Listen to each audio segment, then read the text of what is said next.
Hello and welcome to Top of the Grid, the podcast hosted by myself, Amber Jones, and the fantastic Scarlett Archer. Unfortunately, Scarlett won't be joining me today as she is a very busy working lady. But today I will be joined by a very inspiring woman in the racing industry. She is racing in the F1 Academy 2025 season, flying the flag for Tommy Hilfiger, and racing with NP Motorsports. It is Alba Hurup Larsen.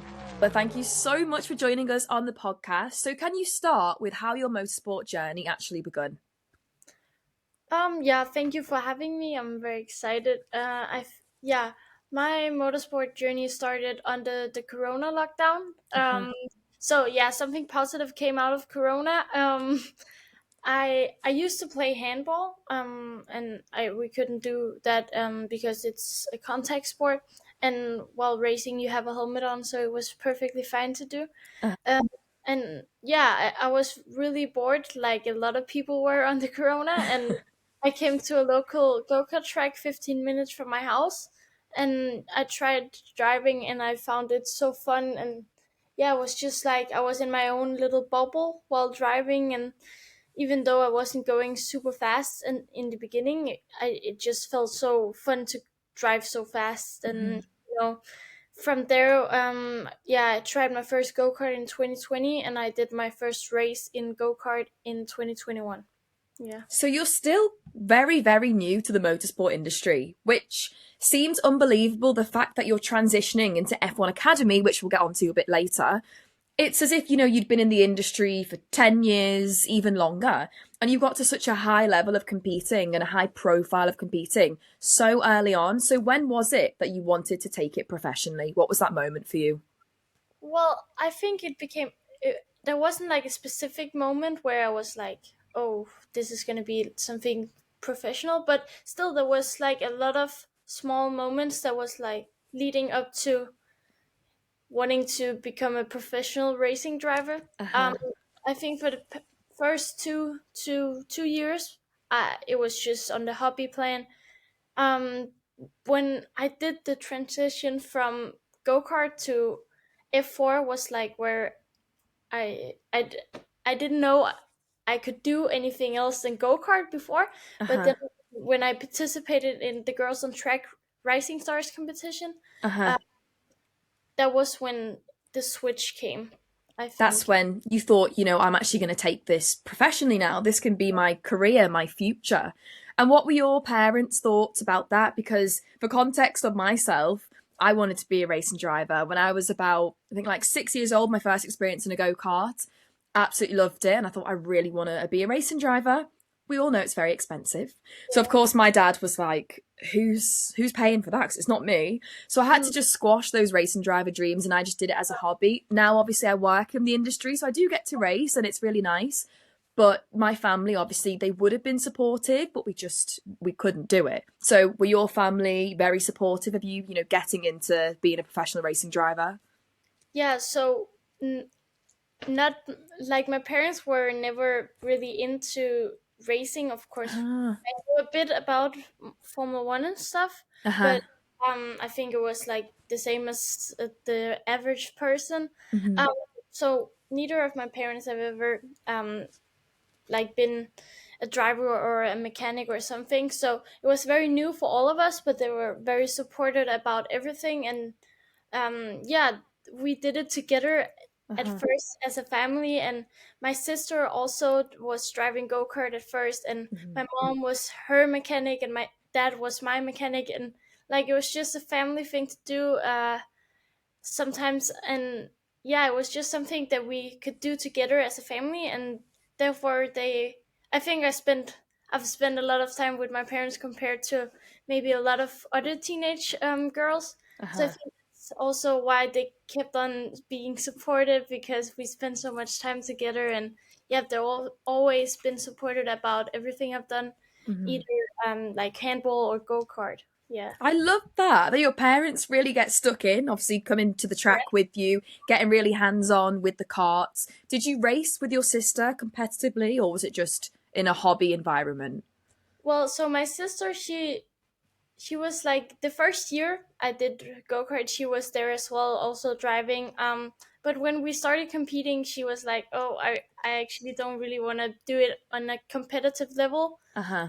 For me, when we started competing against other, that was when I was like really getting hooked on it, because Uh-huh. I'm a very competitive person, and the competitive side is just what I love the most, I think, about racing. You entered into the Zealand Championship. In your first full season in 2022, you got P3. So that showed you had the pace. And then your next season, you were the champion. So talk to me about that journey. Yeah, so obviously the first couple of races I started from the back, as you do when you're completely new. Mm-hmm. And yeah, I was racing against kids that have been driving from they were 6, 7 years old, which Uh-huh. is normal age to start. So of course I was a bit unexperienced, and still is compared to the same age kids as me. But yeah, I think the first couple of races was just like so amazing feeling to gain position, overtakes and stuff, and that's yeah. And after that, it became more and more. Mm-hmm. And the year I won, that was also when I was like, okay, we need to go for the win. And Yeah. yeah, and later also my parents stopped being my mechanics because also they made a bit of some mistakes, so Uh-huh. it started getting a bit more let's go for the win. So we also got a Yeah. mechanic to help reassure that the car was good. And yeah, eventually I won the Zealand Championship, which is very big in Denmark. And Mm-hmm. I also did a race in Italy, and also was really good. I became the best female and P14 overall. So it was, yeah. What is the biggest difficulty of transitioning then into those single-seater Formula 4 style cars? The difference that I've noticed is really big from karting to Formula 4 is how in karting you have to be very careful with the steering wheel. You turn very little on Uh-huh. the wheel, but in Formula 4 you turn, like, you have to turn a lot more to get the car rotated. Mm-hmm. So instead of going just a bit, you have to go more than 90 degrees, and really get the car to turn. But before joining, F1 Academy, and we'll get to that chat, what were the goals for you? Or was it just, I want to, race as a hobby, I want to do it every now and then, and okay, we're going to have a taster of racing? Or was it, I want to be, a Formula One driver or a GT racer? What were those goals for you? Well, for me, it was to have fun and try to be the best I could possibly be. So something that I also really love about racing is you can always find a bit more. There's like not a perfect lap. There's always something you can do better. So to for me, it was just to become better and better. And yeah, there's always someone who's better than you. So you can always aim more for more.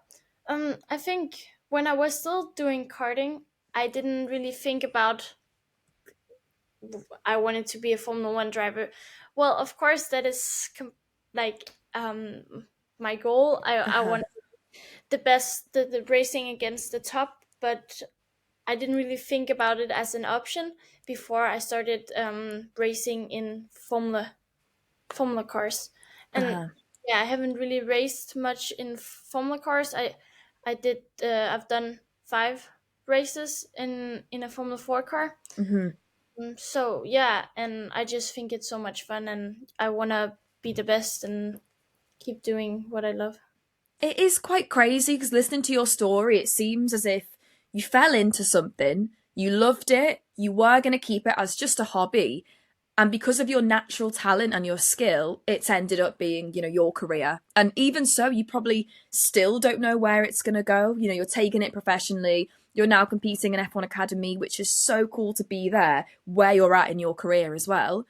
Do you have any goals in mind for what are the next steps, or is it let's just focus on F1 Academy? I would love to reach Formula One. Now I'm very focused on F1 Academy, and I hope that this year is just a lot of learning. Mm-hmm.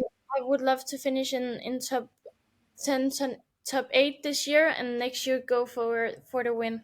Yeah. The FIA Girls on Track Rising Star program. You won, and they really pointed out that you were so quick with your skills, your talent. It was your first experience in a Formula 4 car. So tell me about that.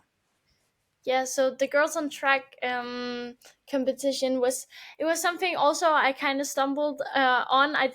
I didn't know much about it when I like got picked among the 8. They had, I think they chose girls around 50 countries, and then Uh-huh. 8 of us in the senior category got picked to go to Italy to be tested. And I was like, whoa, already there was a big step for me just to get picked among the 8 best. And I was like, I just want to learn as much as possible, and really try to maybe get into the top 4. Mm-hmm. And when I did, and first I didn't know it was going to be Formula 4 cars. I searched up a bit about the competition, and I knew that I think it was the year before they had been all doing karting, and then for the final round they were doing Formula 4. So I didn't know we were going to do Formula 4 from the beginning. Mm-hmm. So I only got to try. I think I did one test before Mm-hmm. the girls on track. So it was Wow. like really new to me, and I was super excited to be selected among all the best girls in the world. And Uh-huh. yeah, I was really excited. And when I was picked among the 4 best, I was like, now I want to really go for the win. And I trained a lot. I really took it seriously, and also got a bit more experience in a Formula 4 between the first round and the final round. And when I won, I was super surprised and just so happy. And yeah, without the girls on track, I wouldn't be where I was today. Honestly, I really love your story because it's just so chill. But and I said it before, but your talent is just showcasing. It's just like, yeah, I'm here. I'm having a bit of fun. This is great. I love the sport. I've got a passion. And then you just come out on top. How amazing is that? And I think it's best when you don't expect it, because if you put so much expectation on yourself, I'm going to win, I'm going to get this, and then you don't, it knocks you down a little bit. And of course, as racing drivers, you all want to win. So you are going to have that a little bit of pressure on yourselves. But the fact that you go into it so calm, so collected, very chill, I'm just here to have a great time and learn the best and connect in the industry. And then you win, that must feel so amazing. Yeah, it definitely was something. We all do this because we want that feeling, and I really got that feeling when I won. It was such an amazing feeling to be named, yeah, the fastest girl in the world. And Mm-hmm. I was just so proud and excited about everything, because, well, a lot of people also saw it as the ending, that I've won the big competition, and the final. But I also saw it as like the beginning of something new. So I was just super excited about everything. And I think also the reason why it was so good, I didn't really, yeah, as you said, I didn't put super much pressure on myself. And I did, because I'm a very competitive person. So I Uh-huh. put pressure on myself, but nobody else did. Like my parents never pushed the pressure on me or anything. But yeah, it was just amazing. And in the 2024 Indian F4 Championship, you were named the best rookie. So it just shows again this skill, this talent that you have. What do you think sets you apart from the other drivers? Oof, I don't know. Hard question, It but is. yeah, I think everybody has their own strength. But I've just, yeah, learned quickly. Quick learner, and I think that's like something you can see because I've started late, and didn't have the experience. But I learned on the way, and yeah, now I'm here. I don't know. Um, I let the competition drive me, and yeah, I always try to keep a positive mind, and just have fun with it. I think it's very important. If you make it too seriously, it's not gonna work. Something that I've really picked up from you just speaking to you now is you are positive. You do have a nice energy, you've got a nice aura around you, and hopefully that brings you more amazing opportunities. Probably one of the biggest opportunities in your career is joining the F1 Academy grid. So talk to me about how that came about.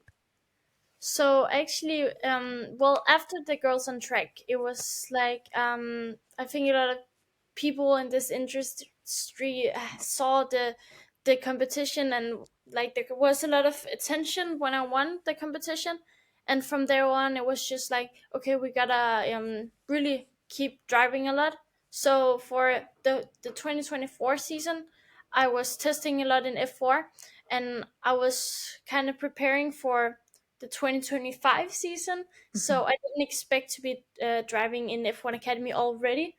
But then my manager called, and he said that this opportunity in the Indian F4 came up, and I was like, okay, let's go. I was really excited to race for the first time in an F4, and we yeah, after the first two rounds, I did really good, and I actually well, for me it's hard to manage everything. So I have my parents and I have my manager, and they manage a lot of the stuff. So after the Indian F4, my manager got a call from, I don't know, I think it was MP, F1 Academy, and Tommy Hilfiger. They had all been talking, and yes, after that the opportunity with F1 Academy came up.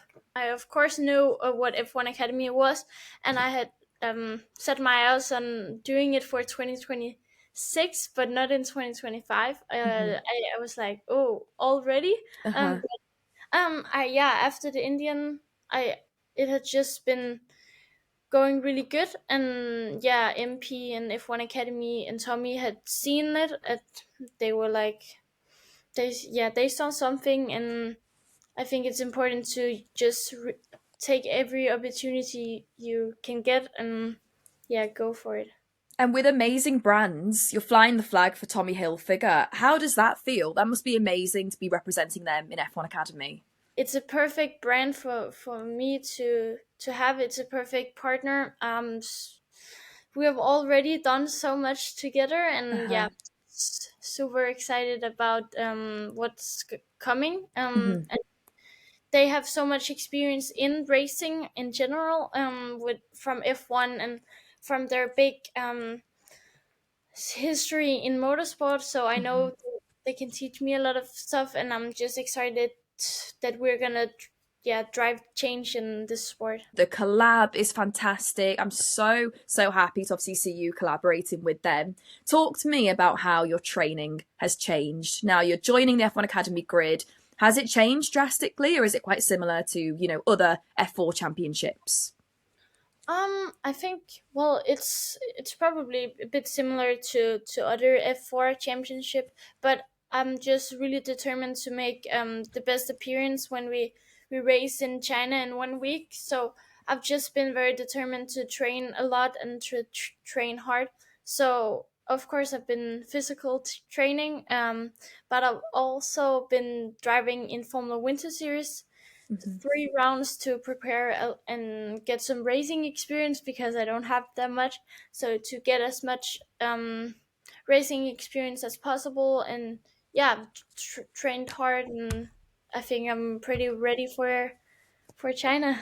Is it really important in a racing driver's career that they need to be good on the simulators and they need that to prep, obviously, for the weekends or just to keep up that training, just that constant? If you're not on the racetrack, at least you're on a simulator of the racetrack. It's a very good and important tool that now have, and it's something that I really use to learn a track. So if I've never been there, the sim is a massive important tool to get used to the layered. And I think, for example, for Singapore, it's going to be really important because I've never been there, and I don't have that much. We don't have that much track time before the Mm-hmm. qualifying, so I think it's going to be very important to prep in the sim, so we don't have to learn the breakpoints when we actually are there at the Uh, track. Get Yeah. as much prep as you can on that sim to go into Yeah. that weekend, because I can imagine it's so difficult that if you don't have the chance to do a lot of testing and a lot of prep, is there a pressure going into that weekend of, okay, I've done a lot of work on the simulators, but physically being at the track and racing around it myself, is there that pressure of, oh, I've not had enough time out there? I think it's definitely going to be for the rookies of F1 Academy this year. We will definitely be. I think we have to be quick at learning the track. For example, at Singapore, because some of the drivers have been there before, so it's definitely going to be more challenging for us, I think. Um, but yeah, it's just about getting as much prep in the sim, and yeah, Uh-huh. there's also, if I don't feel that I have prepared enough and as much as I could, I will go into the race weekend already a bit disappointed. So getting the prep right will determine how good you are gonna do in this race weekend. Exactly. It is just prep, prep, prep. Like with anything, even with presenting, Yeah. sometimes you can wing it, but it's very rare. Imagine if I came on this interview knowing nothing about you. Of course, I can ask you questions naturally, but it's never going to be as good as if I prepped. I know what I'm going to ask you. I know all your stats and all your facts. Prepping is so important. So, yeah, you definitely have to do it, especially in racing. But Mm. talk to me about your mentor. So, you are mentored by Kevin Magnussen. That's just amazing. How did that come about? Yeah, so Kevin is, yeah, of course, a fantastic racing driver and has helped me with going into Formula cars. He has, a lot of experience, and in going from karting to go kart, you have to read more data. So Hmm. from going from go kart to cars, there's like a lot of new information. So he helped me with, to talk to the engineers and what they need to know from me and stuff like that. And yeah, so how it came about?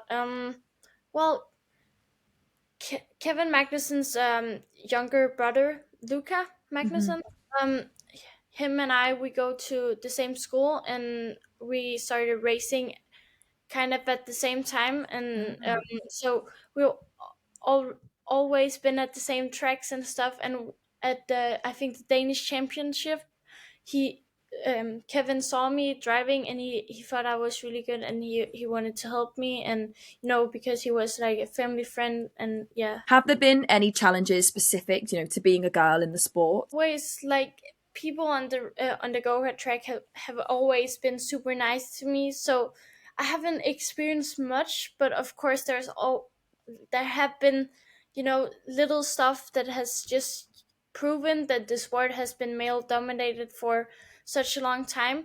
And I think one time there was a boy I raced again yelling, "Oh, is that a girl? I don't want to be beaten by a girl."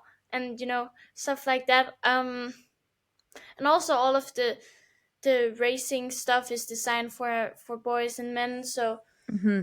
some little stuff, and it's just, when I say that I'm a racing driver, not many people believe me. And you can just, the first reaction is always like, "Oh, really? What do you drive?" and stuff like that. Uh-huh. Yeah. That's the thing, because it's been male dominated for so long. When they see a girl into the sport, they're thinking, no, she doesn't race cars. She doesn't do this. And it's like, what is stopping me from racing a car? There's nothing, there's no gender limitations. It doesn't just have to be for a man. And we're seeing that. And I love the fact that you brought up about, the things that it's just tailored to men, because I went to go buy a race suit recently. And even like the gloves, I said, "Oh, have you got a smaller size?" They were like, "No, no, no, sorry." I was like, "Okay, the suit's just a little bit tight, in this area. Just need a little bit more room." They were like, "No, this is the only size that we've got." Even the shoe size, I was like, Yeah. "Can I get my race boots? I just need them a little bit smaller." They were like, "This is the smallest size that we have," and they didn't really have any female tailored, suits, gloves, boots, whatever it was. And I had a conversation recently with someone that also mentioned this, and they said they went out and you can buy women tailored race Yeah. suits, and they were all in pink.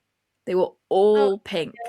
And it's just that cliche of, okay, you are accepting women into the sport now, but we don't all love makeup. We don't all love the colour pink. It's just these stereotypes of women that they are trying to portray. So it's good that you bring that up, because I feel like people don't speak about these small differences. You know, they speak about just, oh, there aren't any opportunities or there aren't enough women racing, but they never talk about those extra bits about why aren't there more race suits tailored for women. So I really love that you brought that up, and also that you haven't had too many challenges. And the more I'm speaking to the younger generation of the sport, they say the same thing. When I speak to a lot of older racing drivers or presenters, engineers, whoever, they do mention, you know, they had a lot of criticism in their career. But when I'm speaking to younger talent, you are all saying the same thing, that there are little things here and there, but not really. And I love that, because it just shows that the industry is changing. It is being more open and more accessible, you know, to women into this sport. So I'm so grateful that obviously you've had some good experiences. But what does it mean to you to race in F1 Academy? To race in F1 Academy is such a big step, and I'm very excited about it. And it's something that I know that will bring me far, because it's such a big platform that helps us women get more exposure, and to show that we're here and we're here to stay, and we got talent, and to show the big teams that yeah, we're here. And when we have to go on from F1 Academy, we probably will get more recognized, and if they think we have talent, they will more likely, give us a shot at driving. So I think it's such an amazing series, and I'm very excited about it. And hopefully you can be a role model for younger girls that want to get into the sport. When they see all these amazing girls lined up to be racing in F1 Academy, hopefully that gives them a little bit of hope to say, oh, I can do that. Because I imagine when you were younger, or when I was younger, there wasn't many, you know, role models in the sport to look up to. And I think of a handful, but there weren't a lot of role models. Is that true? Would you say for yourself? Yeah, definitely. Because when I started getting interested in racing, the only thing I really looked at was Formula One, and there was no women. So I Uh-huh. didn't have any really role models when I first got interested. Then when I became more interested, I of course found some women. But yeah, I didn't have a role model or someone I could relate to Hmm. when I started racing. And yeah, for me it's very important that I want to inspire girls to start racing. I want to help them with getting into racing. That's also why I have something called Alba Academy, where it's girls only events, to help them get into racing. And yeah, I also want to start inspiring now, and that when I'm done with my career, I want to Hmm. be someone that girls maybe 4 years, 5 years younger than me now can relate to. And yeah, we can lift up women together. I love that. I really love that, especially about the Alba Academy, because you do need to have more events and more opportunities for girls now. Then eventually we can all mix it together and there'll be more mixed grids, and it won't just be, you know, separate genders and things. And exactly what you're doing is just giving more opportunities and open that up. So I love that so much. Is there Thank you. any advice that you can give to young girls or just young racers that want to enter this industry and be a racing driver? I think just do it. Like, get out there and start driving. If it's something that you really love, keep that in the back and take it with you on the racetrack. If you love it, you can do it. And even if there's not many like you can still do it if you love it. You are such inspiration to so many girls out there, and hopefully you can be a role model for them and we'll get some more girls into the motorsport industry. But good luck as well for the F1 Academy season. Now, it's time to move on to a really exciting game. I'm going to throw some quick-fire questions to you just to get to know you a little bit more, and you're going to answer them. What is your dream team to work with? And this doesn't just have to be in Formula One, this can be in other racing championships and series. Ferrari. Ah, okay. You are a Ferrari girl. We know you've got your links to Ferrari, so you are a Ferrari girl. Good answer. Okay, what would be your dream teammate to have who is currently racing in the F1 grid? In the F1 grid, Okay, let me think. Do this time. You are just Ferrari through and through, aren't you? Okay, would you have, because some people, when they get cars, they like to stick to the original colours of the brand. Would you get a red Ferrari, or would you be, I don't know, a bit daring and maybe get a different colour? Oof. Well, a red Ferrari is gorgeous, but also because I really love red. Even my phone cover is red. But other than that, I would say a yellow. A yellow. Yeah. As long as you're staying, within some sort of the branding. Yeah, I think a yellow Ferrari looks amazing. I had this conversation with my partner and he was like, you can't get a yellow Ferrari. It has to be red. I love them. I think they look Yes, fantastic. it's amazing. Yeah. So apart from racing, what do you get up to? Other hobbies, other activities that you do? You're so busy, so I imagine it's quite hard to fit in the hobby. Well, yeah, as you said, I'm very busy and haven't really had much time to do something else. But yeah, I still really love being active, and I've always loved that. So handball, because I've played that since I was 3, and Uh-huh. uh, only because of racing I stopped playing it. So something where I'm active.